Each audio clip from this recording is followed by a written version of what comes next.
Assalamualaikum warahmatullahi wabarakatuh. Hai. Ketemu lagi di channel Haryani Cahyaningrum, Haryani CN ya channelnya. Info seputar pemakaman ada di channel ini, jadi update terus. Nah, untuk season kali ini saya mau membahas perihal masalah bagaimana cara pengurusan surat apabila surat makam hilang ya. Udah pasti surat kehilangan dari kepolisian itu harus terlampir. Tapi bagaimana caranya? Bagaimana mekanismenya? Oke, simak. Yang pertama, pihak ahli waris atau keluarga datang ke kantor TPU untuk memfoto fisik makam, keberadaannya ada di lokasi mana, letaknya ada di mana, itu difoto sama keluarga, ahli waris atau yang dikuasakan. Difoto fisik makamnya, kanan kiri tetangganya difoto, dibawa ke kantor TPU ke bagian komputer sistem. Nanti dicek oleh petugas kami untuk keberadaan lokasi blok plat petaknya serta masa berlaku terakhirnya, supaya jelas berapa periode perpanjangannya, telat berapa lama masa aktifnya, seperti itu. Biasanya nanti petugas setelah dicek, setelah mengetahui keberadaan blok plat petaknya, akan diberikan surat kehilangan dari kepolisian. Nih contohnya kayak gini ya. Contohnya seperti ini, ada lokasinya.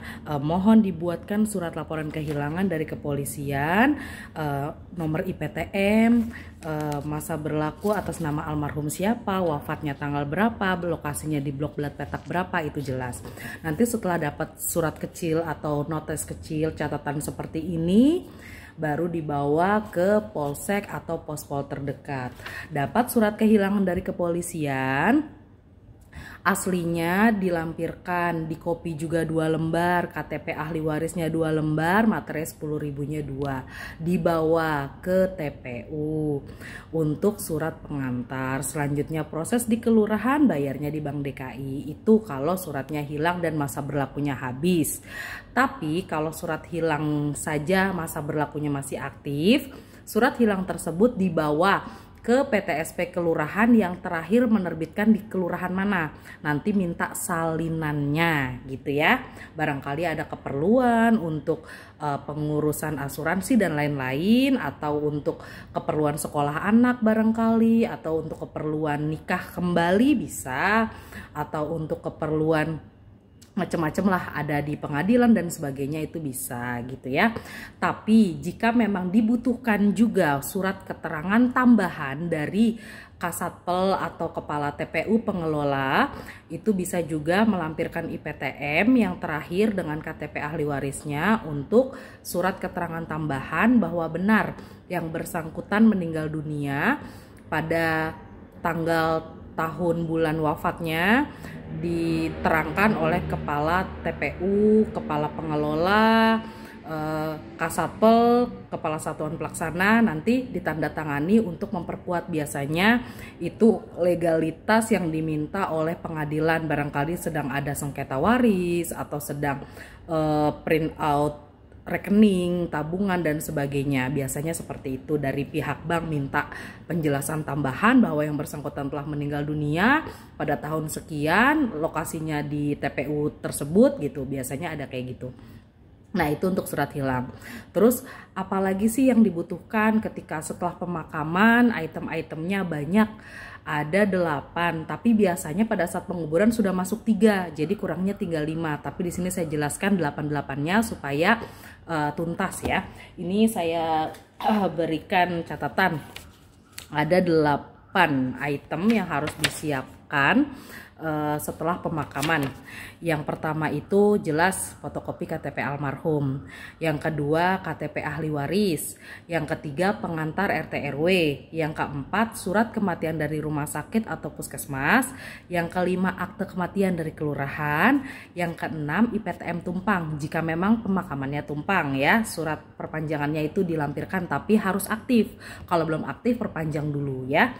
Terus yang ketujuh surat kartu keluarga almarhum boleh kakak ahli waris juga boleh, nggak apa-apa. Yang terakhir materai 10.000, itu biasanya untuk diformulir setelah lengkap gitu ya. Nah, 8 item tersebut lengkap baru mendapatkan surat rekomendasi, proses di kelurahan, bayar di bank, akan terbit surat baru seperti itu. Tapi secara rinci saya jelaskan, KTP almarhum untuk yang di atas 17 tahun. Jika yang di bawah 17 tahun boleh menggunakan akte kelahiran, maksudnya akte kelahiran atau KIA, kartu identitas anak, itu juga boleh ya. Nah, untuk KTP ahli waris, KTP ahli waris di sini jika memang yang bersangkutan tidak punya keturunan atau tidak punya anak, atau barangkali sebatang kara tinggal sendiri di Jakarta atau di tempat tinggalnya, boleh sebagai penanggung jawab siapa dilampirkan KTP-nya untuk menjadi ahli waris, nama yang terlampir, KTP yang terlampir yang akan jadi di surat, seperti itu ya. Nah, terus untuk pengantar RT RW, pengantar RT RW-nya dilampirkan, pengantarnya itu dari RT RW sesuai domisili KTP atau sesuai tempat meninggal, bebas, yang penting terlampir menyatakan bahwa yang bersangkutan telah meninggal dunia. Jadi setidaknya lingkungan mengetahui bahwa yang bersangkutan sudah tiada gitu ya. Nah, untuk fotokopi surat kematian dari rumah sakit atau puskesmas itu biasanya cek medis. Kalau meninggalnya di rumah biasanya puskesmas, tapi kalau meninggalnya di rumah sakit ada dari rumah sakit. Kalau pakai dokter pribadi atau klinik boleh, tapi nanti diperbaharui di puskesmas sesuai domisili KTP ya. Untuk yang kematian dari kelurahan, akte kematian nih, ada yang mengeluarkan kelurahan manual, ada juga yang sudah elektrik. Nah, biasanya yang sudah berbarcode itu sudah berbentuk akte kematian. Tapi jika memang mengeluarkannya manual nggak masalah. Surat keterangan kematian dari kelurahan menyatakan bahwa yang bersangkutan telah melampirkan KTP asli dan telah dibolongin terkait sama sensus penduduk, terkait dengan Dukcapil pendataan, itu sudah dihapus, namanya sudah dicoret karena sudah meninggal dunia. Yang jelas sudah ada keterangan dari kelurahan bahwa pihak keluarga telah melapor yang bersangkutan meninggal dunia gitu ya. Nah, untuk fotokopi surat IPTM lama. Nah, IPTM lama itu berlaku jika tumpang. Kalau tumpang dilampirkan surat IPTM, surat perpanjangan yang per 3 tahun.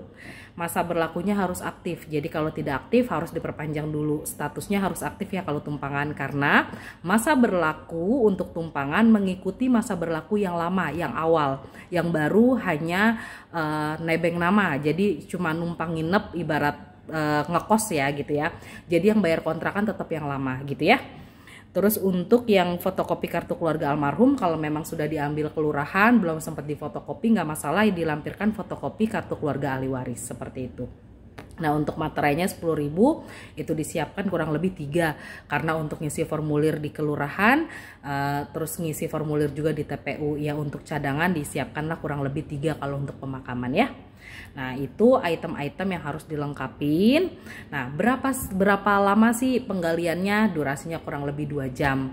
Nanti estimasi waktunya di prepare aja dari registrasi sampai selesai penggalian biasanya 2 jam. Jadi pihak keluarga tidak terburu-buru karena memang berikan waktu petugas untuk memaksimalkan pekerjaannya seperti itu. Nah, terkait hal-hal lain, apa-apa saja yang disiapkan nanti dijelaskan di channel-channel berikutnya ya. Jadi update terus, jangan lupa dukung supaya lebih semangat lagi untuk upload-upload dengan informasi-informasi lainnya, dengan berita-berita yang mungkin memang tidak begitu familiar, tapi memang dibutuhkan informasi tersebut. Semoga bermanfaat dan kedepannya lebih lugas lagi, lebih jelas lagi. Mungkin yang butuh konfirmasi atau tanya-tanya bisa komen di bawah video ini. Insya Allah saya balas satu persatu jika memang ada yang perlu ditanya gitu ya. Terima kasih sebelumnya. Assalamualaikum warahmatullahi wabarakatuh. Jangan lupa ya, tetap jaga kesehatan karena memang kondisinya pandeminya lagi mulai aktif lagi, mulai masuk level 3 katanya. Jadi ya saling menjaga jarak, jaga kesehatan, terus Yang terpenting sehat. Oke, terima kasih. Assalamualaikum.